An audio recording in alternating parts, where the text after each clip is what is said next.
सेनेच्या वतीने अभिवादन करण्यात आले। आणि आज खरं म्हटलं तर आज भारत देशानंच नव्हे पण पुरे जेवढ्या देशामध्ये जेवढी पण देश जनता आहे आज दुःखाचा दिवस म्हणून आज मानला जातो। आणि डॉक्टर बाबासाहेब आंबेडकर म्हणजे कोहिनूर हिरा होता, ते कोहिनूर हिरे होते आणि ते हिरो आपण त्यांचं गमावलेलं आहे। पण त्या हिऱ्याच्या माध्यमातून आज संविधान त्यांचं जिंदा आहे। या संविधानाला आपण बघून डॉक्टर बाबासाहेब आंबेडकर यांचा चेहरा बघता येईल आपल्याला, हेच मी बोलतो।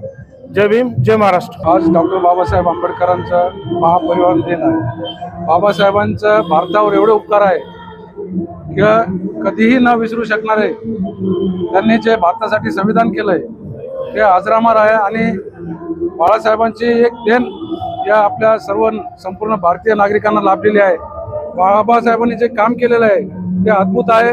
त्यांच्या या विनम्र स्मृतीस आज अभिवादन करून शिवसेनेच्या वतीने सर्व पक्षीय कार्यकर्ते या ठिकाणी उपस्थित होते, त्यांना बाबासाहेबांना विनम्र अभिवादन। आज डॉक्टर बाबा साहेब अम्बेडकर को जो है तो अभिवादन करने आए थे हम लोग। शिवसेना के पूरे हमारे विरोधी पक्ष नेता अंबादास दानवे जी, माजी खासदार चंद्रकांत खेरे जी, हमारे राजू भाई जिला अध्यक्ष, हमारे वैजनाथ मस्के, हमारे बाकी सब हमारे कार्यकर्ता।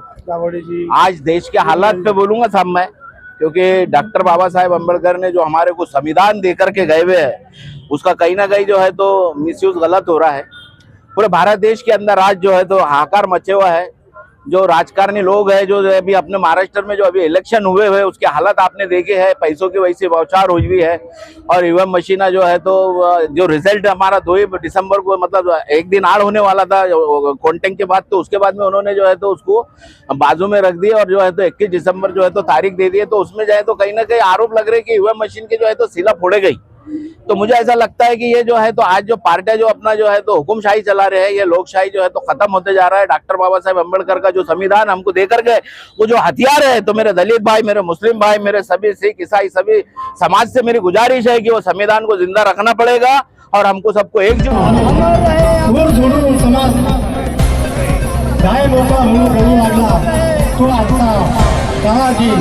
बाबासाहेबांची प्राण ज्योत काढली, सोडून गेली आणि म्हणून